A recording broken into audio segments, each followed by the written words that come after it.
Eu estou aqui para falar do tema criação de realidade, né? O que algumas pessoas chamam de lei da atração, tá? Eu fiquei pensando, né? De onde surgiu essa ideia? Né? De onde veio? E eu fui cavando, né? Eu gosto muito de estudar história para entender o comportamento humano, né? Eu estudo várias coisas. Eu estudo história, eu estudo a neurociência, para que eu possa compreender melhor por que a gente faz o que faz. E eu acredito que esses dois conhecimentos, tanto a história como a neurociência, colaboram muito comigo para eu compreender, né? Por que a gente faz o que faz, por que a gente acredita no que acredita, essas coisas. Então, eu fiquei curiosa, né, de saber de onde foi que Louise Hay tirou essa ideia de que a nossa mente, aquilo que a gente pensa, colabora, como ela diz, né, a dar forma ao que a gente vive. E aí, cavando isso, eu fui para o final do século XIX, 1800 e pouco.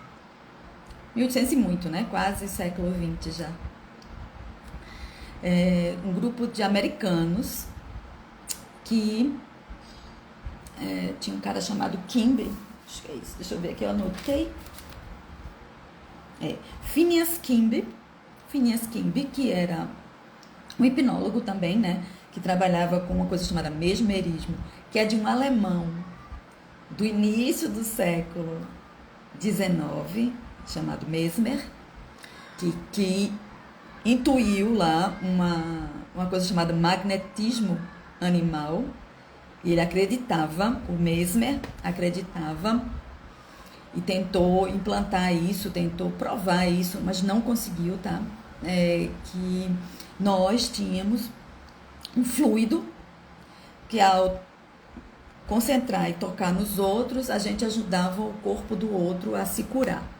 Então, Mesmer, lá no início do século XIX, teve essa ideia, né, ou teve essa experiência, e criou o mesmerismo, e chegou nos Estados Unidos através até de um presidente, não sei se era o Franklin, não lembro mais o nome do presidente. E aí chegou nos Estados Unidos, o Kimby, né, o Phineas Kimby, começou com essa ideia também, praticar o mesmerismo, e também intuiu a ideia de que, ele até dizia, doença é uma questão de mente, era uma frase dele, né? Ele também é do século XIX, e ele acreditava, né, e começou a espalhar essa ideia de que a gente adoecia por causa da mente e podia se curar através da nossa própria mente.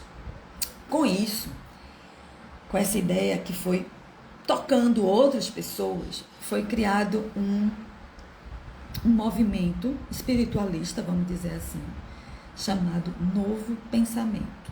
Então, no início do século XX, desculpe, inclusive essa coisa do Novo Pensamento, ele foi classificado dessa forma, né? Porque novamente o movimento não dá-se nome ao movimento, simplesmente as pessoas vão pensando coisas e elas vão se reunindo para pensar isso, escrevendo livros, mas elas não dão nome ao movimento. Normalmente quem dá nome ao movimento é um historiador, né? E um cara chamado Horatio Dresser, que é considerado o primeiro historiador do Novo Pensamento, foi, se eu não me engano, deu nome a esse movimento espiritualista, com o livro Uma História do Movimento do Novo Pensamento. Esse nome foi dado, uma parte do que eu li diz que o nome foi dado porque era um novo pensamento, contrário ao antigo pensamento que estava baseado no grego romano, e uma outra parte do que eu li diz que não era isso não, era porque era a ideia de que novo pensamento, ele não ia se estabelecer, ele ia estar sempre se renovando como a mente. A mente, ela está sempre sendo renovada. Então, não poderia se estabelecer um pensamento fixo, tinha que estar sempre renovando. Então, o novo pensamento vem disso, né? Da ideia de que não se fixaria num pensamento só, o que é muito difícil, porque a gente tem a tendência a querer fixar as coisas, né? Nossa mente, mesmo ela sendo criativa o tempo todo, ela tem tendência a fixar para se sentir mais segura. Bom, mas aí, esse novo pensamento, que tem um grupo enorme de pessoas nos Estados Unidos e fora dos Estados Unidos também, né? Se eu não me engano, tem um... Deixa eu ver se eu consigo ver aqui rapidamente. Um outro na Europa, que agora eu não me lembro mais qual era o lugar que ele morava. Depois eu posso colocar nos comentários. Mas tinha um na Europa, que também pensava desse jeito, escreveu inclusive livros, né? E um outro que pegou a ideia lá do Japão, que criou inclusive deixa eu ver aqui, é o Masaharu Taniguchi, não sei se é assim que se diz, que criou a Seichono-e em 1930, que é a maior denominação do novo pensamento fora dos Estados Unidos, baseado nisso. Então, não ficou só nos Estados Unidos, na época, né, se estendeu para outros lugares. E houve na década de 80 do século 20, né, começou de novo esse movimento, resgatar, com pessoas que intuíram isso de novo. Porque é assim, né, de vez em quando os movimentos vêm. A Louise Hay, ela fez parte da ciência da religião, se eu não estou enganada, porque minha memória assim não é tão boa, mas ela participou da ciência da religião, que era do cara chamado Ernest Holmes, que fazia parte desse movimento e criou a Igreja da Ciência Religiosa, e ela fazia parte desse movimento, né, do movimento da ciência religiosa, tá? Que foi criada por Ernest Holmes. E também foi muito influenciada por outra autora desse movimento, a Louise Hay, né? Chamada Florence Scovel Skin, que foi a autora que mais influenciou Louise Hay. Inclusive, ela publicou uns livros que ninguém conhecia e alguém escavucou e achou e deu para ela. E ela publicou também na editora dela, Florence Scovel Skin. E todas essas pessoas que influenciaram a Louise Hay acreditavam que o seu pensamento muda, estabelece ou muda. Se você mudar o pensamento, se você mudar aquilo que você acredita, você muda as suas experiências de vida. Então, acredita-se que o pensamento, aquilo que você pensa, muda ou estabelece as suas experiências. E foi daí que Louise Hay veio, né? Foi desse pensamento chamado pensamento novo, que tem mais de um século já, né? Porque foi no final do século XIX para o começo do século XX, então já tem mais de um século, certo? Que veio baseada essa ideia. Essa ideia, hoje em dia o pessoal diz que ela é científica, mas eu passei um tempo querendo isso também, que ela fosse científica, mas ela não é ainda não, viu? Talvez ela seja um dia, mas ela ainda não é não, ela é mística mesmo. E eu estava pesquisando sobre místico, né? Misticismo, e eu achei interessante. Eu acho que misticismo hoje em dia é uma palavra proscrita, né? É uma palavra renegada. Mas o misticismo, veja que coisa legal. O misticismo é a crença através da prática, estudo e aplicação de leis, né? Nós nos unimos, o homem, o ser humano, se une ao divino, né? Diretamente. Então, o misticismo é diferente de religião, e toda religião tem sua vertente mística. Por exemplo, os sufis são a vertente mística dos muçulmanos. Se eu estiver enganada, eu pesquiso essas coisas, mas depois vai ficando fluida na minha cabeça. Os agnósticos são a vertente mística do cristianismo. A Cabala é a vertente mística do judaísmo, ou seja, um grupo de pessoas que acreditavam que não precisavam de um intermediário entre ela e o divino, criaram o misticismo. Né? O misticismo é a ideia de que eu posso, sozinha, através de estudo e prática, me conectar com o divino. Isso é massa, cara. Então, isso é misticismo. Então, eu me considero, deste momento, eu me considero uma mística. Tá? Não a personagem dos mutantes, tá? Eu não mudo de forma. Mas eu me considero uma mística. No sentido de que eu acredito que por mim mesma, através do meu estudo, das minhas práticas, eu me conecto com o universo, com o Deus, com o divino. E a partir dessa conexão, eu consigo conduzir meu pensamento, que é o que o Luiz Rey diz, né? Nosso poder está em saber que podemos escolher o nosso pensamento. Então, na medida que o pensamento fica como se fosse uma espécie de leme. Então, o que é que eu tenho controle? Veja, eu não tenho controle no mar. Vamos dizer que eu estivesse num barco. Eu não tenho controle no mar, mas eu tenho controle no meu barco, através dos meus pensamentos. Se eu viro o meu leme para bom bordo e este bordo, que eu não sei se é direita ou esquerda, mas para bom bordo eu vou para um lado, para este bordo eu vou para outro. Então, se eu penso de uma determinada forma, eu guio o meu barco num mar que eu não controlo, para a direção que eu quero. É mais ou menos isso que é usar as afirmações positivas. Quando eu uso afirmações positivas, eu estou pegando no leme da minha mente e escolhendo para que lado eu quero ir nesse mar imenso, que é a experiência terrena. A partir das minhas próprias escolhas. Eu não preciso de um intermediário para isso, como as religiões pregam. Então, eu me considero, a partir de hoje, uma pessoa mística. Né? Eu fui cavar mais ainda e eu cheguei a 2000 anos antes de Cristo com os Vedas na Índia, tá? Então é o conhecido, né? O conhecimento mais antigo, historicamente falando, dessa ideia tá nos Vedas, certo? Que tem entre 1500 e 2000 anos antes de Cristo. Foi o que deu base.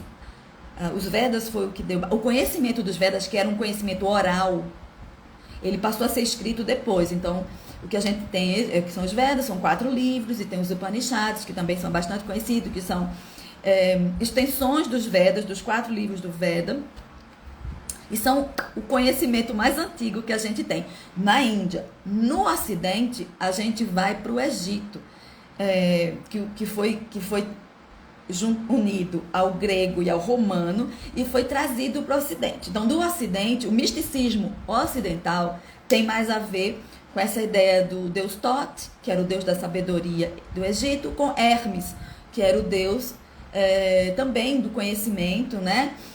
E o que fazia a ponte entre o divino e o terreno dos gregos romanos. Então, o conhecimento místico que foi renascido na Renascença do século XV, se eu não me engano, do século XV, trouxe todo esse misticismo, toda essa ideia. Então, se a gente for cavando na história, a gente vai para quase 2000 anos antes de Cristo. Então, há 4000 anos, vamos imaginar assim, que há 4000 anos, vamos considerar que todas as pessoas que vivem na Terra são humanos e a gente não precisa separar elas.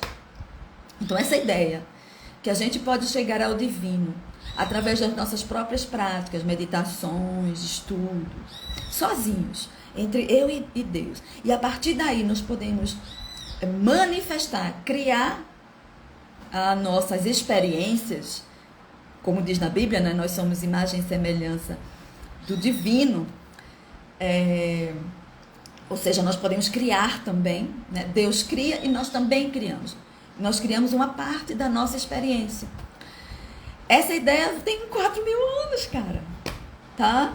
Que foi se desenrolando, foi se, né, bifurcando até chegar a ideia do novo pensamento, e renascida na década de 80, que para mim o livro Um Curso em Milagres, tá?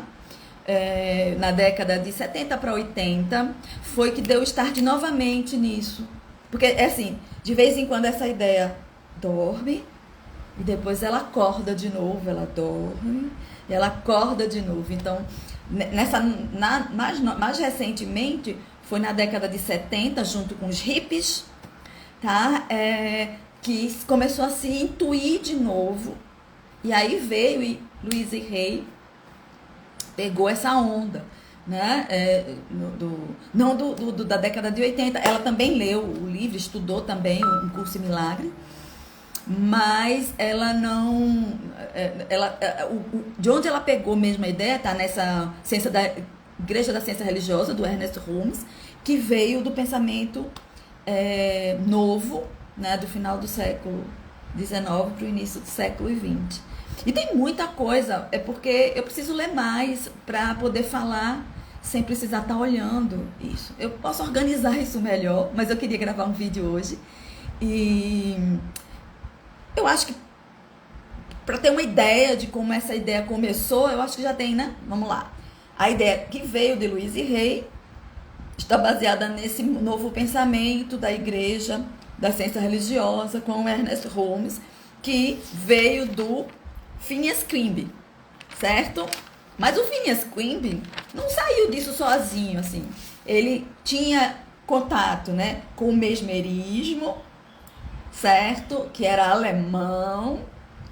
E a Europa estava toda na época que o alemão, o Mesmer, falou, estava toda ligada nessa ideia do renascentismo, né, do renascimento, desculpe, do renascimento, que trouxe de volta as ideias místicas grego-romanas, tá, aqui no Ocidente. E aí eu fui para o Oriente porque eu gosto de pensar que as primeiras pessoas que pensaram nisso foram os hindus mesmo. Quer dizer, não era o hinduísmo ainda, porque o hinduísmo foi criado a partir dos Vedas. Então nem existia o hinduísmo ainda. Então essa filosofia que era passada de boca para ouvido e que depois se reuniu na escrita dos Vedas, que é uma parte só desse conhecimento, porque nem tudo foi escrito, se uniu, né? Oriente e Ocidente se unem para a gente pensar, é verdade. Agora, não tem ciência nisso não, tá, gente? Não tem ciência nisso não. É misticismo mesmo.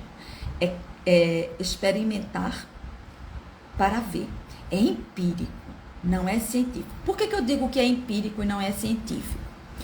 Porque a ciência, o método científico, que tem uma estrutura de estudo, na qual estatística e repetição rigorosa, e bater muito isso, né? Atestar de várias formas para dizer que isso é uma verdade, a ciência ainda não. A ciência oficial, vamos dizer assim, tá? Porque tem uma coisa chamada pseudociência, que são pessoas que aparentemente usam o método científico, mas não com rigor científico. Então elas chegam às conclusões que mais agradam a ela e dizem que a ciência é porque elas usaram algum método parecido com ciência. Mas a ciência que usa rigor não assina isso. Então a gente não pode dizer que é ciência ainda. Talvez um dia o método científico rigoroso tenha instrumentos para provar isso. Mas não é necessário. Não é necessário, cara. Se você colocar em prática, com constância, convicção, você vai ver na sua vida. Por isso que eu chamo que é empírico. Empírico, no meu entendimento, é a verdade que a gente encontra a partir das nossas próprias experiências. Então, tudo que eu falo aqui é empírico e místico. Olha que coisa legal. Eu achei tão linda essa palavra místico. Gostei. Eu encontrei um rótulo para mim, né? Então, tudo que eu falo é místico. Tá? Místico nesse sentido, tá? Que eu falei aqui. Não é místico proscrito, não, tá? É místico nesse sentido aqui. A crença que através da prática, estudo e aplicação de leis espirituais, tá, gente? Não são leis da física, nem da mecânica quântica, tá? Por quê? A mecânica quântica, embora pareça muito, né? Porque de onde é que surgiu essa junção da mecânica quântica com as leis espirituais? Segundo eu li, a primeira pessoa que fez essa relação e colocou num livro foi o Fritjof Capra, no livro O Ponto de Mutação, se eu não me engano. Não foi O Ponto de Mutação, deixa eu ver aqui, eu tenho o livro aqui, peraí. O Tal da Física, tá.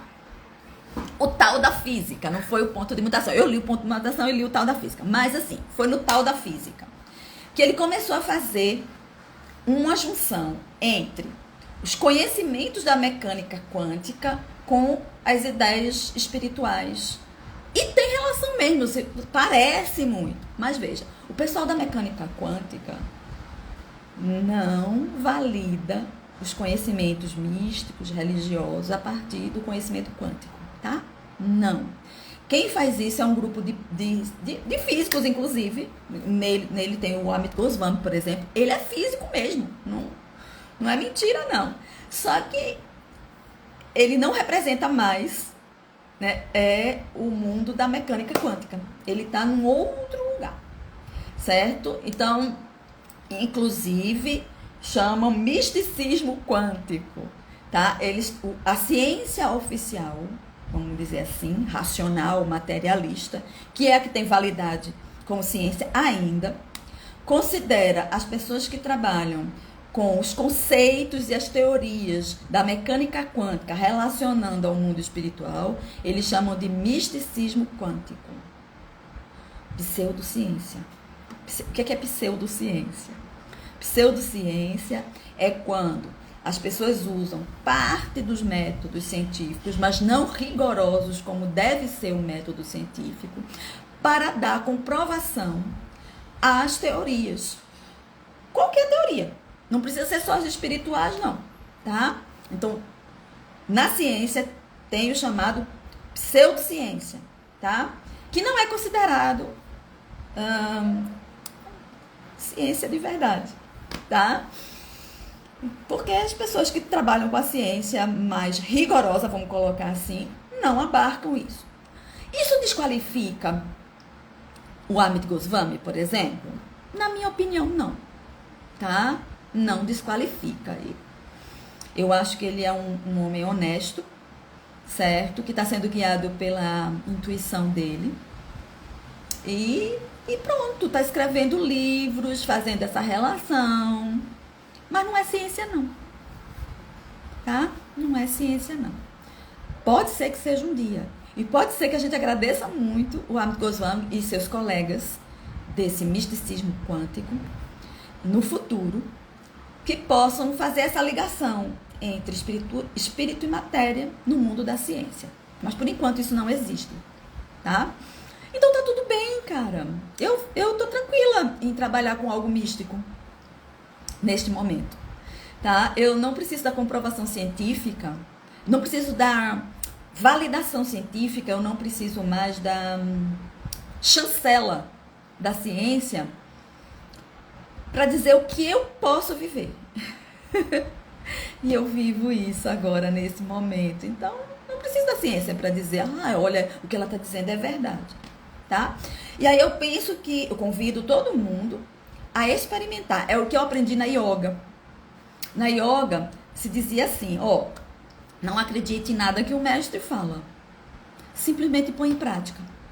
E se você chegar às mesmas experiências que o mestre, aí tudo bem, né? Então, se você gosta da ideia de que eu tenho um poder na minha mente, que é de escolher aquilo que eu penso, e escolhendo o que eu penso constantemente, eu guio minha vida para aquilo que eu quero e para onde eu quero ir, não saio aleatoriamente como se estivesse à deriva nesse mar de meu Deus. Faz, cara, experimenta. Agora, claro, não é experimentar um dia só, né? Você tem que trazer isso para o seu dia a dia, você tem que trazer isso para a sua vida. E eu tenho certeza que você vai, como na yoga, eu fiz e comprovei a yoga, né?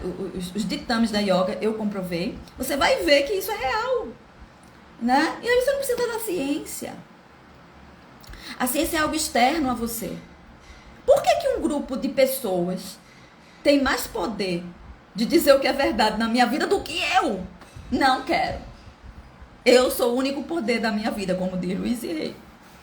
Certo? Então, claro, para tomar uma medicação, já que eu não estudei sobre fármacos, eu vou consultar a ciência.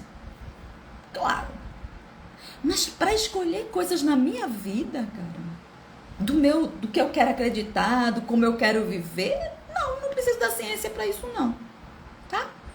Então, bom, por hoje é só. Quem tiver dúvidas sobre isso, ou quiser que eu fale mais sobre esse assunto, coloca nos comentários, porque eu ainda vou estudar mais sobre isso. Isso aqui é o começo do meu estudo só, certo? Que eu já quis fazer, já quis compartilhar. Porque para mim está sendo muito importante isso, tá? Eu desvincular esse meu conhecimento da ciência. Eu quero desvincular, eu quero ser mística, tá? Eu quero entrar em contato com o divino, é isso desde os 22 anos. Desde os 22 anos que eu estou nessa busca, né? Essa busca não, né? Nesse caminho de exercício e prática da conexão com o divino. Hoje eu estou muito mais conectada com o divino do que há 32 anos atrás. 33 anos atrás. Certo? Então, isso não precisa ser científico, cara. E eu vivo muito bem. Eu cheguei no lugar onde eu queria há 33 anos atrás. Eu já vivo nesse lugar. Vamos dizer que, pelo Salmo 23, eu cheguei nos verdes pastos. Certo? Eu cheguei nos verdes pastos e estou pastando nos verdes pastos. E existe um caminho para chegar aí. E ele é místico. Tá, gente? Ele é místico. E é massa. E ele não precisa ser científico para ser massa e real. Tá? Então, até a próxima.